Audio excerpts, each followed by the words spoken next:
Good morning and welcome to the Flashback Recovery. Morning, Ronnie. Good morning, Richard.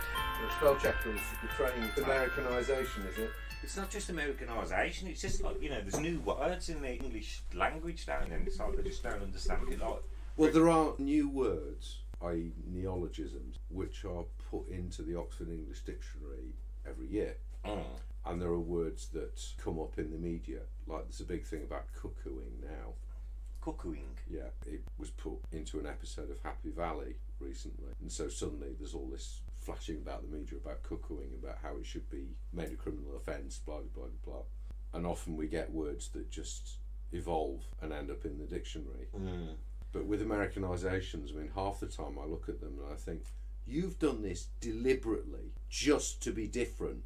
It's like insisting that sulphur is spelt with an F. It's not, it's a PH. And some of the pronunciations, aluminum. Aluminum. It's aluminium. Yeah. You're saying aluminum just to make it sound different. It's not actually a different spelling or anything. Well, I find that when I go to meetings as well, there's little buzzwords that come about. And I know it's probably the correct English, but it's like people are saying, of late. That's the correct English. I know it's correct, but like it's not like people use that really normal. I mean, I don't blame Americans for the way they speak English. It's somebody sat down a long time ago and decided we're going to make this a bit different and faffed about with all the spellings. It's not day-to-day Americans that are in any way responsible for this being different. It's so evident that some of these things have been changed for the sake of it. And then you get things that make people question what they're writing, like practice. In English it's quite clear. Practice, the noun is with a C, with the verb is with an S. In American it's not like that.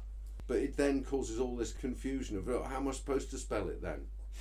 And in publishing, if your book is being published in America, you've got to use American spelling, obviously. And what about, we do an inventory, don't we? Am I saying it wrong or what? Because I'm hearing it as said like inventory. Inventory. Inventory. Inventory. I mean, some words end up with different pronunciation because of accent. And there's a huge diversity of accents in the UK, and there's an even bigger diversity of accents in America, I suppose. Yeah. And there's also American states where there's a heavy Hispanic influence. So actually pronunciation does evolve over time, and I suppose spelling does too, because over the course of the evolution of English it's gone from being what would be unrecognisable to most English speakers now, medieval English, into what we speak today. Because medieval English looks like a foreign language if you don't know what you're reading. I think we take our English grammar and punctuality a bit too seriously. Because when we get wiped out, they start again. Not again, Ronnie. No, when we get wiped out. Yeah, of course it's inevitable, but do we really want to look at that today? No. The inevitability of our doom and destruction. It's not doom and destruction, it's evolving, isn't it? It's just changing. And I do think the language thing is something that often gets raised though in recovery, because people are on the one hand confronted with this language of recovery. Yeah. And language of treatment, and those two things are not the same. No. And then there's also the reading of the books, and there are people coming into recovery who've barely read a book because it's just not been their experience. There are those like me who've read too many books and think it's just an academic exercise, and we can all have barriers to the actual literature itself, going into AA or NA or wherever. Definitely. And you hear it's too hard, I don't understand it. Well, that's why you need someone to explain it. And also the actual language of recovery is a language of itself. It's a meta language. And we have words that we use that are specific to recovery, that have a specific meaning in recovery. Yeah, and a different meaning outside. And it's like technical language, isn't it? And sometimes you can use phrases that would just be seen as normal in a recovery environment, and people look at you like, what are you talking about? Yeah, keep it in the day. But there's a lot of it. I mean, if you were to write some kind of recovery dictionary to help people, there'd be a whole dictionary of it, I think. Well, funny you should say that, because I've got this addiction of buying domains, and one of the Yes, I know you have. One of the domains that I bought was a dictionary, because of course you've got addict and you've got dictionary in there, a dictionary, and I thought that could be good for all the words which are recovery speech, etc., for people to use for when they first come in. Yeah, I see what you mean. But I've also got a few others as well, like... Yes, I'm aware of the many domains you have purchased. Rehabilitation.com. Imagine that. Imagine somebody not buying that one. Well, it's funny though, isn't it? It's like way back when, wasn't it, that guy bought the rights to 21st Century Fox for $5, and then when it came to the turn of the century, he said, "No, I've got the rights. You've got to buy them off me." That's why they changed it to Searchlight. Right. Because this forward-thinking guy bought the rights before they secured them. So they went about changing the whole thing. Well, they changed it because otherwise they'd have had to pay him for the rights. They'd have had to buy them off him. That's all right, isn't it? Well, that's what he was counting on, wasn't it? I'm going to make millions out of this. Do you know what's a few millions to them? One guy who got clever. Fair enough. Here you go. Here's your few million. I mean, they're making billions. The copywriting thing isn't so secure on the internet. It's merely a question of, okay, I've got that domain, that's mine. I own it. Whereas copyright is proof of ownership and all sorts of complicated hoo-ha about who owns a patent or who owns intellectual property or who owns their image rights or whatever. Yeah. It's all a bit too much, isn't it? I do wonder, with the recovery language thing. I mean, obviously, people that don't want to, when it's I can't means I won't, it's a refusal to engage with the process. That means they won't use the language we all tend to use in that environment. Or they keep saying, I don't know what it means. It's creating barriers for yourself, isn't it? Yeah. Because actually, using a meta language within one particular place, it's like technical language anyway. It's like mechanics will talk in a certain way. Yeah. Doctors will talk in a certain way. Research scientists will talk in a certain way, depending on what they're researching. People that follow cricket talk in a certain way. Yeah, of course. Even that silly series on ITV in the afternoon, Tipping Point. There's even a meta language for that. Oh, it's riding! It's riding! It's going. Yeah. Yeah. You wouldn't hear it anywhere else. I think it's important, though, that in terms of sustaining recovery, that we do take on its language. Oh, definitely. Yeah, because for me, that's part of my reminding myself where I was and where I've got to. Well, a lot of help in recovery comes from the slogans and stuff, doesn't it? Because they're repeated often and they're so simple, like keep coming back. And while they are cliches, they're still incredibly effective. Definitely. Because so much hangs on them. Keep coming back means so much more in AA than it means anywhere else. Of course. Keep coming back.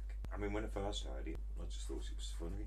It's not until I realised that, a lot of people have stayed clean and sober because they kept going back to the meetings or kept going back to recovery or kept going back to whatever you want to put it down to. But and just as a case in point, I'm just going to whack this up on here now. Our most successful episodes, let's just check that one right. Oh, Recovering Together is one of them, but I know what the most popular episode is. The most successful episode thus far is Hostages, Lies and Gaslighting. Really? Yeah. Well, gaslighting's pretty universal. Although the world thinks they understand gaslighting, but some of them don't because they're being gaslit while they're saying it. But hostages is a very AA thing, isn't it? See, a lot of people talk Alcoholics don't make friends, they take hostages. Oh, yeah. So, do you think it's to do with the name? I think it's partly the snappy title. The snappy title. I think. But like you said about the things around the rooms, it's something simple that people can grab onto. And it does. And just saying, like, keep it simple. It's like a slogan, isn't it? No, keep it simple is just one of my favourites, if I'm honest with you. It's like the way they tried to use slogans during the COVID crisis. When they were standing there every day to do those briefings and they kept coming up with these 3-word slogans. Yeah. In politics, it's massive. Just this slogan stuff, which is grab onto the slogan and forget actual facts or anything. Yeah, that's it, isn't it? Whereas in AA, the slogan is, or in NA, the slogan is, you can cling to this because this is easy to do. All you've got to do is that. Don't worry about overcomplicating it anymore. All you've actually got to do is keep things simple. All you've actually got to do is keep coming back to this meeting. And it is that simple, isn't it? It is easy. And you don't need to do anything else. You don't have to share. You don't have to read anything out. You don't have to make tea. You just have to keep coming. And eventually those things will start happening. Yeah, I struggle with sharing at the minute. I think I'm making too much of a big ordeal about it. What, staging it, as it were? Yeah. Thinking that you're supposed to say certain things? Well, whenever I'm going into a meeting and I'm thinking, oh, good God, and I hear people say, I just got to connect to this meeting because, if I don't connect, I'll feel like shit when I leave. And I'm like, okay, so this sort of sounds like a good idea to connect, maybe. And then I'm like, well, what do I say? And I'm thinking about what to say, and I'm thinking how I'm going to say it. I'm worried about what I say if I forget what I'm going to say. It wasn't like this before. I used to just be able to sit there, say where I'm at. And it's a bit of a struggle at the minute, and I think I'm just building up this big. It's making me anxious. Are you feeling like you ought to be saying something significant now? Yeah, there's that as well. Because you've been around a bit of time. There's definitely that, yeah. That you can't just blather on. You ought to be saying something helpful. You ought to be saying something useful. Definitely. And there's the danger then of comparing yourself to people. Think, oh well, he always says something that seems to resonate with everyone. Why can't I do it? If I can't do it, I'm not going to open my mouth at all. Then I'll end up spending half an hour at the end talking to someone because really I wanted to share all along. Yeah, definitely that. I think it's in your head and you can psych yourself out, can't you? Yeah, then that's what's happening. It's all in the head. But saying that though, I'm finding myself wrongly listening to people share and thinking, why are you sharing that when you really didn't, you don't want to share? I'm looking at them thinking they're sharing because they feel like they have to share. And I'm listening to what comes out of their mouth, and this is all wrong, isn't it? Because I'm listening to them struggling to share, and I wonder why I struggle to share. It doesn't sound that illogical to me. But this is another thing, isn't it? It's going into those slogans again. It's being present. Am I there? It's going to fluctuate over time what I contribute, isn't it? Yeah, of course. Am I actually present in what I'm doing? Am I actually engaged with what I'm hearing? Am I engaged with these other people, or am I just here for the sake of it? I think sometimes I feel like I'm sitting there and then if there's me and then there's the meeting happening around me. Ah. And I'm like, that's difficult. It's, oh, am I quite here at all? Am I quite part of this? Then I start going down this route of, have they misdiagnosed me in their mental health clinic? What do you mean? Are they missing a diagnosis? Because then I hear about like attention deficit disorder, and I think I can't concentrate. And then I look back at when I read books, and I read a book and I don't remember what I've read. I wouldn't worry massively about that. The danger of that is that it's a distraction. Yeah. And the danger of that is that you end up focusing your mind elsewhere. And ultimately, psychiatric professionals will always find decisions in the end, and they'll always find something if it's there. But the whole ADHD thing is difficult. And I've met children who are severely ADHD, and it surfaces when they're very young. Yeah. And because there's a lot of misunderstanding, I think there's a lot of people presenting themselves with ADHD who perhaps don't have it. And also there's people being told they've got ADHD who perhaps don't have it. Haven't got it. It's a kind of misunderstood condition, I think. And I can well understand that there is some muddy water and liminal space between alcoholism, addiction, ADHD and OCD, because there's a crossover between the things. And while there is a crossover between the things, it means that some of it is relevant, some of it isn't. And I've always felt that the main thing is that if alcohol has nearly killed you, you need to focus on that and let the other stuff come over time. And that's what my mental health, my psychiatrist said. Because if you're not focused primarily on the booze, it doesn't matter what about anything else. And that's with all aspects of everything, isn't it? Everything else becomes irrelevant because it all gets shot to shit and goes out the window if you have a drink. And I accept my diagnosis in a way that I didn't a long time ago, for a long time. However, when it comes to dealing with alcohol, I'm just dealing with alcohol because of the danger of what would happen if I were to forget it and if I were to drink. Because see, I've took something up from that. It's quite good, isn't it? Because there's no point in worrying about anything. Not worrying, but worrying about being not diagnosed with something to then be diagnosed, thinking it will help your life with the right medication. But you're right, the bottom line is to concentrate on your primary problem, which is the alcohol. Because if you don't deal with that, you can't deal with anything. And I mean, it was certainly my experience, because alcohol was in the way for a long time. Yeah. And there was no way of dealing with anything. And actually, you can't deal with anything at all. If you're drinking alcoholically, you can't and won't deal with anything at all until you stop. You won't deal with your financial situation. You won't deal with your familial situation. You won't deal with your emotional situation. You won't deal with your domestic situation, where you live, what you eat, who you associate with. You won't deal with anything on a day-to-day basis until you put the drink down. And then when it's down, then you've got a picture to look at. And then you have to trust other people sometimes, which I find kind of difficult when I'm dealing with professionals.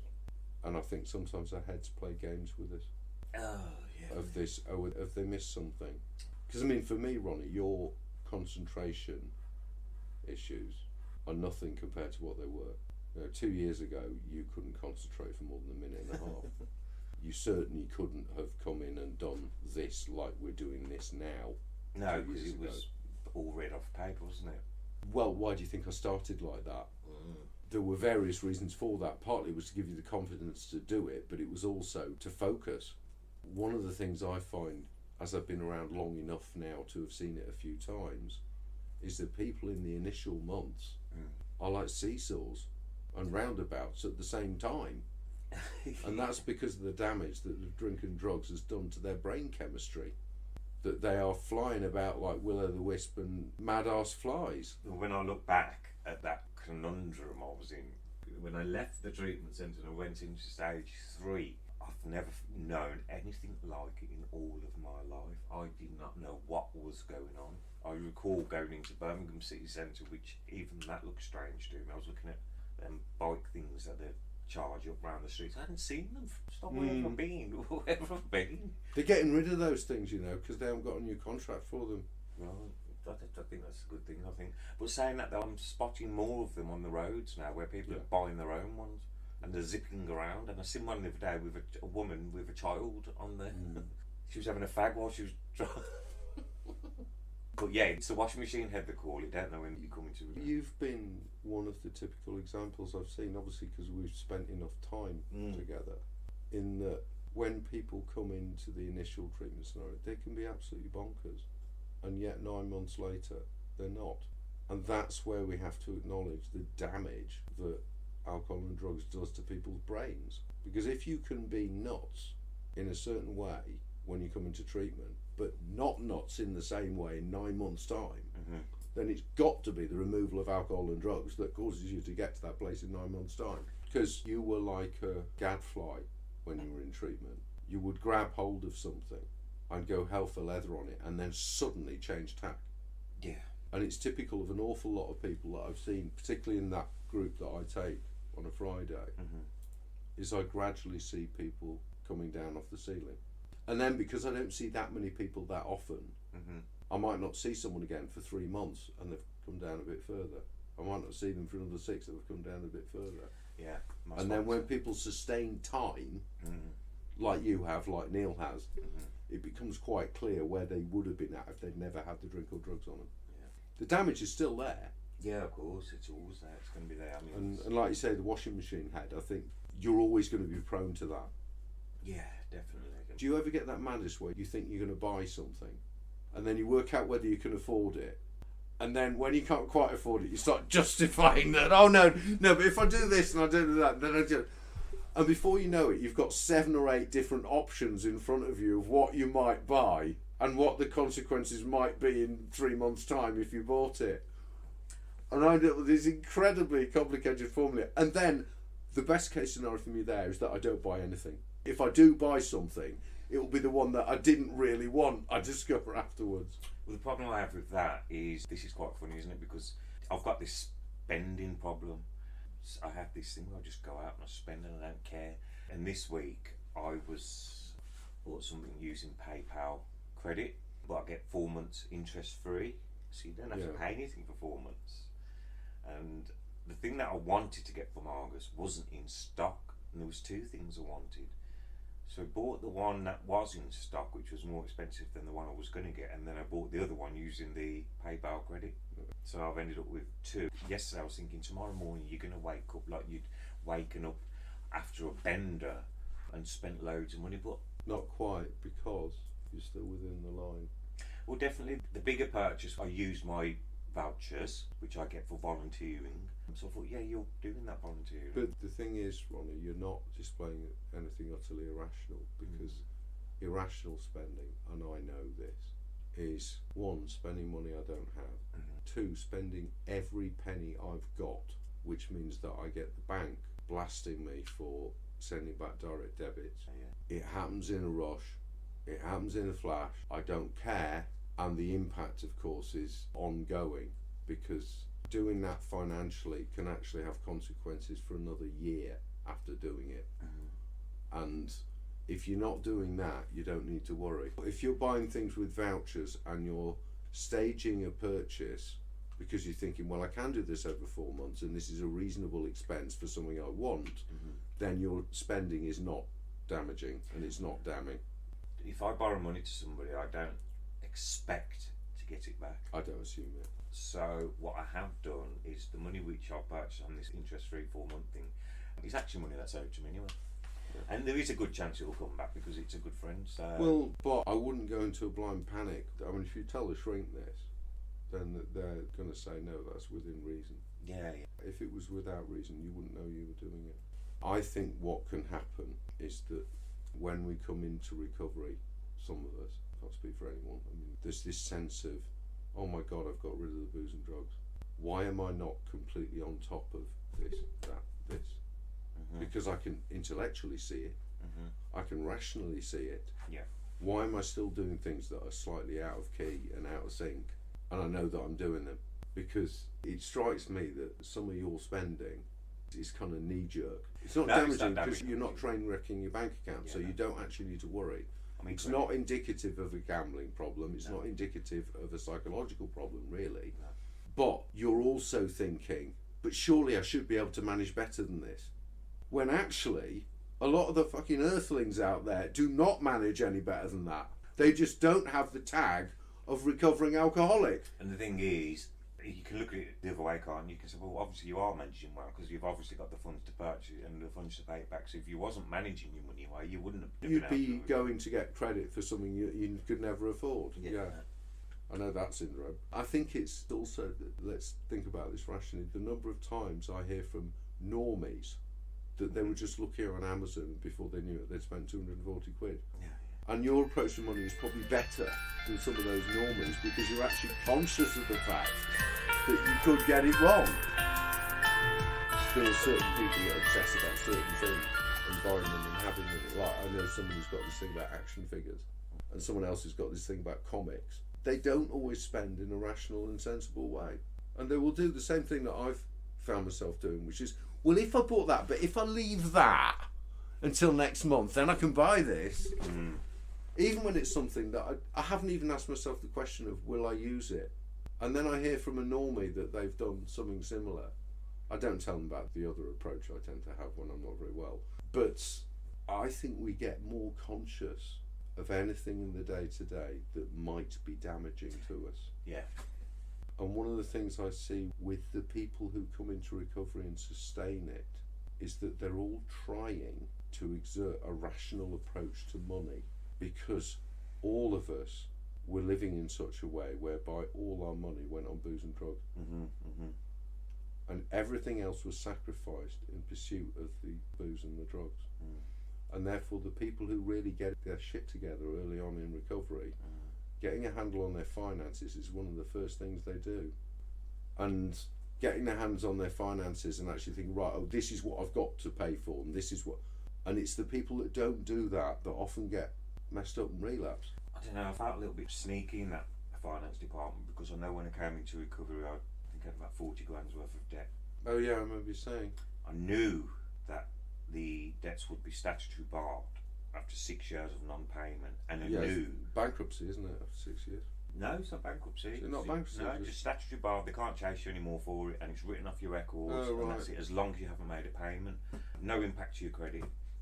So I knew that if I could hold out another 12 months, that this would all be written off. But working a program is telling me that, and I've actually spoken to somebody about it in the treatment centre, telling me that I ought to go bankrupt and do the honest thing and do it that way.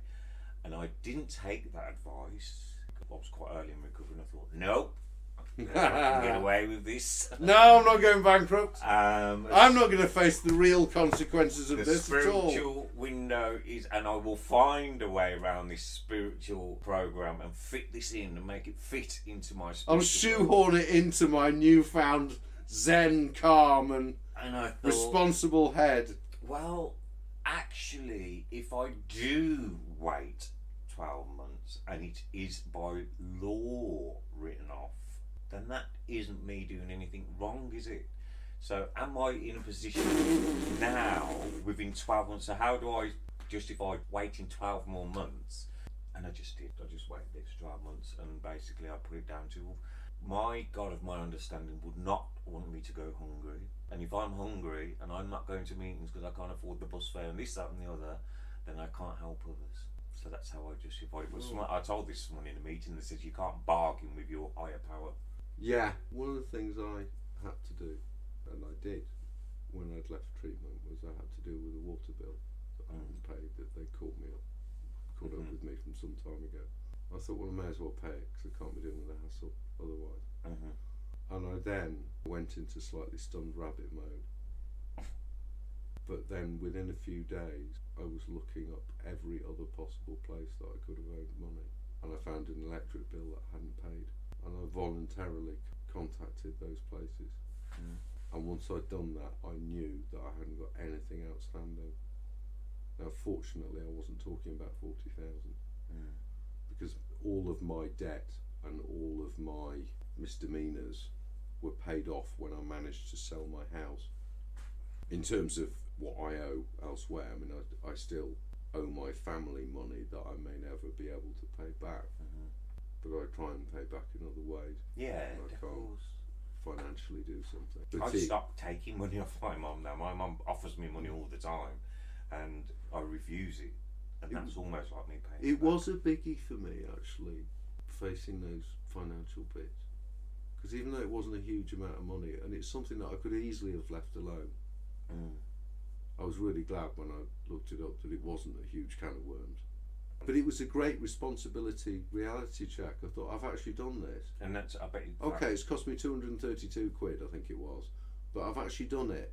And that's money that I had saved because I spent very little while I was in treatment. And now I know that everything's level playing field, and now I know that I can just live on what I've got. And I've done that, well, sort of, done that since. Not with complete success, I'll be honest. But it's a biggie just facing up to something like that. And with regard to your 40 grand debt, that's not just owing the water board 60 quid like I did. It's a mountain. It's a mountain. It's also something that, barring a lottery win, you're not going to pay off. No, and the thing is... because 40 just gets bigger every year. It just dragged me down. I mean, you know, it's like... it was just a massive... I've always owed money to people ever since I can ever remember, but it was always manageable. And it was just a case of, like you say, £40,000. It wasn't a drop in the ocean. It was just like, my lord, how on earth? 12 months, God, strike me down dead. God forbid. But actually saying that, there's only one debt I couldn't get rid of like that, and that was a CCJ. I had one CCJ, and it was my father's funeral. And I was pissed when I ordered the funeral, and I had everything and just didn't pay for it. So that went to a CCJ, and I spoke to the solicitor of them, and he halved it. I had a conversation with him, and I said, look, I've explained to him about my recovery situation. I explained to him how I'm trying to rectify my wrongs of my past. I asked him if he could speak to his clients and offer them half of what was owed as full and final settlement, and then they agreed, and that felt very, very responsible and very good because I paid it off. I sold my car. The car was being sold anyway because I was getting another car, but the money which I got from that car I paid straight to the company that I owed the money to, and they wrote the rest off. That felt very, very good. So I did. Well, it does though, doesn't it? Because we've been so profligate.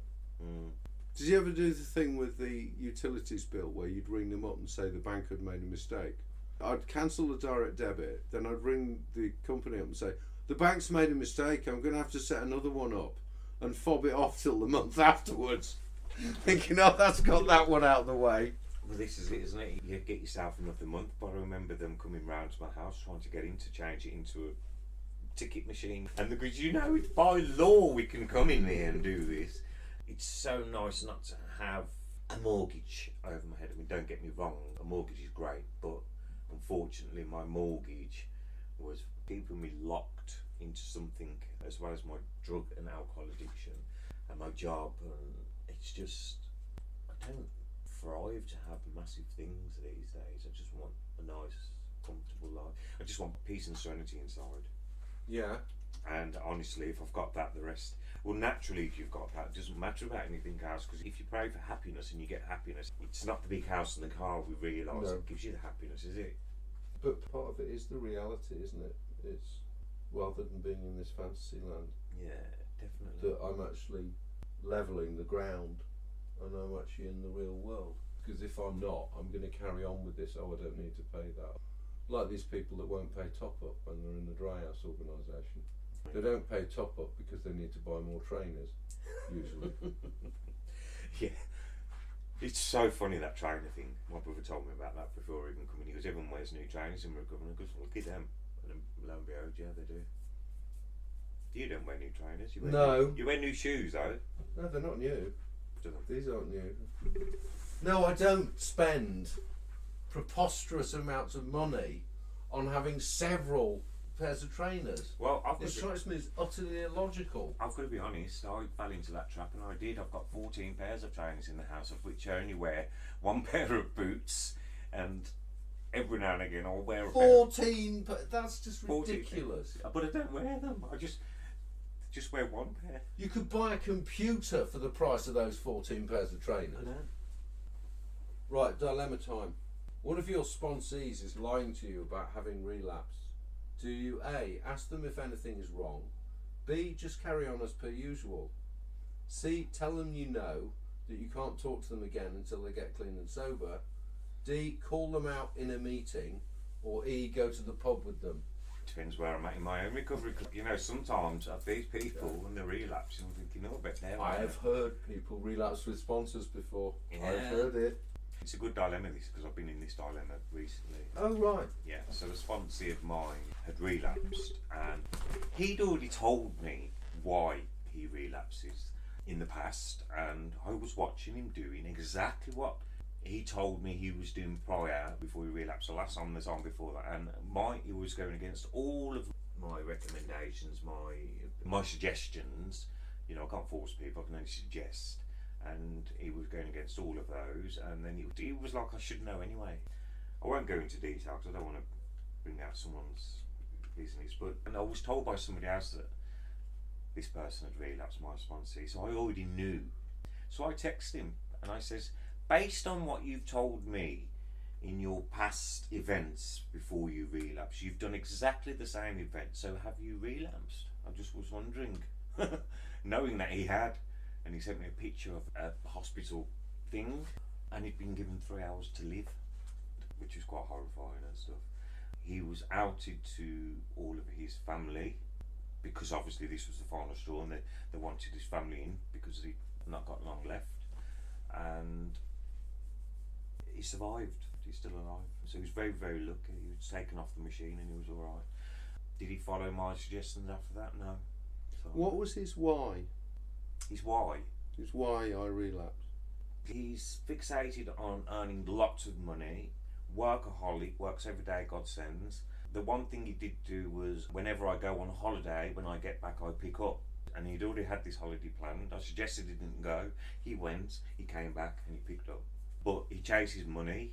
I mean, the day he come back off the hospital bed, I thought, right, I've got something really nice to work with now, because obviously, you know, all the stuff I suggested he didn't do has caused this, and so obviously the penny's going to drop.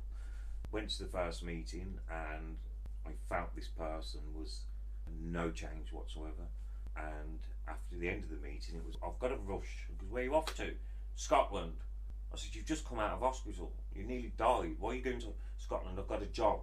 I'm like, right, okay, so... And I haven't spoken to them too much after that. Needless to say, I'm not going to sponsor them anymore. I'm just interested in the why, because the bottom line is people drink because they want to, really. And however you dress it up, it seems like he's got a very convenient cycle, which is, I'm going to work like this, I'm going to earn X thousand, then I'm going on holiday, and then I'm going to reward myself with getting pissed. And the next time he probably will kill himself. But it sounds to me like you're banging your head against a brick wall. Oh, 100%. I mean, whether the person knew what they was doing or didn't, I could see what was going on in their subconscious, and I don't even think they could see. Because those responses there for what you might do as a sponsor are fairly generic. What it doesn't include is you are powerless over what this person does. And also, you can only work with what they tell you.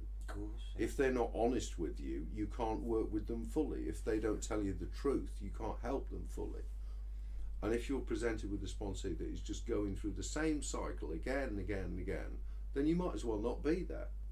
Because if you're making all the suggestions and he's just ignoring them all. Anyone sponsoring someone should just guide them.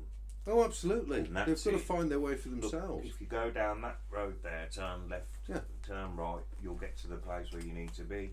That's all you're there for. You can't stop someone from drinking, and you certainly can't stop someone from, you know, make them change their lives. They've got to be willing, and they've got to really want it. And I don't know that side. I don't understand what goes on through people's heads, because I do know one thing. When I came in, I wanted to stop, and I wanted a new life, and I couldn't go on with my old one, and it wasn't an option. The thing is, when people want that, they work with sponsors, like they work in treatment. I mean, okay, everyone's heads up their arse while they're in treatment. Everyone is like that. However, there's a willingness. Even if they haven't found the open-mindedness yet, there's a willingness. It's like, I want to be here. No matter what happens, I'm not leaving. And that's what happened. Do you know, I was waking up in that bed every morning for the first 2 weeks with having panic attacks. Yeah. Because my drugs, my, what you call them, medication, obviously wasn't working before. So I was having proper panic attacks in the morning. And I remember almost feeling like, if I get in trouble and get kicked out, I'm fucked. And I was thinking, I'm staying no matter what.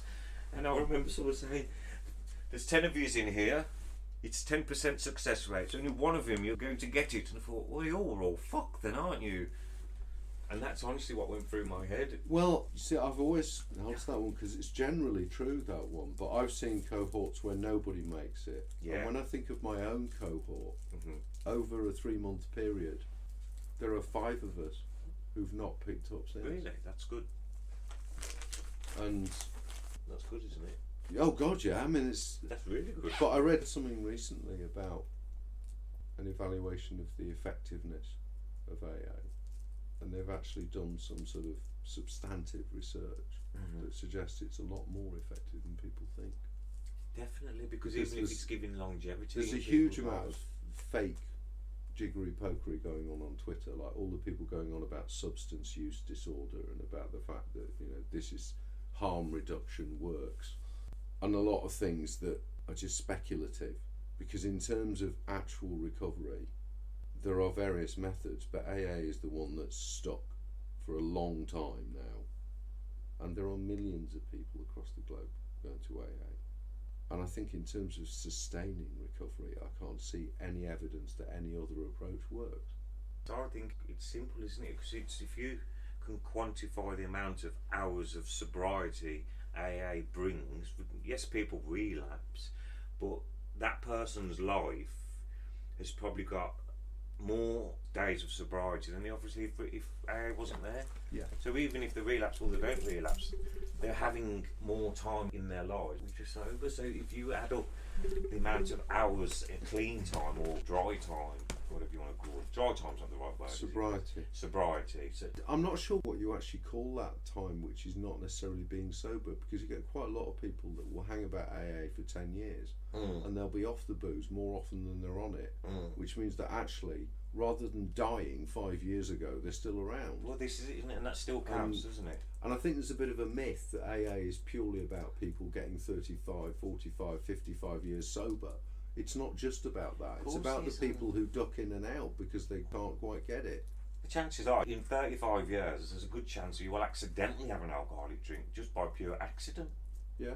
As in, someone's given you a drink, or someone's forgot to make sure it's non-alcoholic, or something. Do you know the guy in the curry house? He keeps doing it, and he keeps at the end. He goes, "Baileys." No, it's just like so. Go on then. When I say no, they give me jelly babies now. Whoa. A little shot of jelly babies. But if you can give somebody 20 years or 10 years of sobriety as opposed to you just fucked anyway, then that's something, isn't it? I'll dig that article up actually, because it was a very interesting read. Because Without a shadow of a doubt, AA has improved the lives of many alcoholics who have walked through its doors. And without it, people would be dying a lot sooner. any form of approach to addiction alcoholism is going to be fallible, because people are people, and it doesn't matter whether I'm presenting a 12-step solution, a SMART solution, AVRT, harm reduction. It doesn't matter which one of them I'm presenting to this person who's drinking themselves to death. If they won't work with me, they're going to drink themselves to death anyway. Yeah, of course. If they try and work with me, but it doesn't quite gel with them, they don't quite get it, but they might sustain a nearly recovery for 10, 15 years, as opposed to just being left to their own devices. Completely wasted and dead soon. But no treatment plan is necessarily going to work on everybody. There is no way of doing that. I mean, you could even go as far as saying that what some of these people that say, you know, drink less, well, we'll teach you to drink less. If someone's willing to do that, then that could help somebody, couldn't it? Yeah. But, you know, we know the nature of the disease itself. 2 drinks, if you've gone in 1 drink and you can't stop. You can't stop after 1 drink. It's Indeed. Just illegal. It's illegal to stop after 1. Amateurs stop after 1 drink. I just couldn't do it. Lightweights stop after 1 drink. I have put an alcoholic drink in my system, and I only drink to get drunk. I don't drink because I like the taste of the liquid. In fact, more often than not, I think it's foul. I'd rather have a glass of Coke if it was just purely just to drink something out of a glass. If When I'm I drinking think of alcohol, what that cider is like, White Lightning, yeah, all of that. When I think of what it actually tastes like, it's chemical. It's vile. they put it in the green bottle, didn't they? But the actual liquid was white. If you were mad enough to pour it out, you actually looked at it and it looked like it belonged in a chemical lab. But I used to pour it out when I used to go to events, you see, because I didn't want to keep running up the bar. So what I would do is I'd sneak my bottle and tip it into the glass, and someone said to me once, "What's that? That's not fucking cider in there." 'Cause I'd even managed to convince he was a wedding. Battery acid. The people that was around on the table that I was with was a little bit wayward, is that the right word? Yes, there was a couple of cokeheads and there was a pisshead. They knew I was a pisshead, and I was filling it up, and they was like, "What's that? It's not cider." Because it is. Well, we've done it again, Ronnie. Really? We're out of time. I forgot to mention it today, but I think what we ought to talk about next week is this training you did about the government solution. Do you know, I for just addiction. thought, yeah. I want to do that next week. We need a whole episode. Yeah, we need a whole episode on that, Because so we'll do that I next remembered week. that about 10 minutes ago, and I thought, no, we haven't got time for that. We'll do it next week. Right, if anything has resonated with you concerning yourself or someone you know, or your next door neighbours, cats, ex-owners, tennis partner, or anyone that lives in your street or in the vicinity of your street, or that you might have met at a train station that you might vaguely know or not know, if any of this has resonated for whatever reason, because it's not just alcoholics and addicts that are affected by this, it's everyone. If it has, then do seek help or do find someone to talk to. There are plenty of things on Google, there are plenty of phone numbers out there, and not all of them cost money. Recovery is always there. So wishing you all the best, have a lovely weekend, and we will be back next week, and it's good night from me. Good night from me.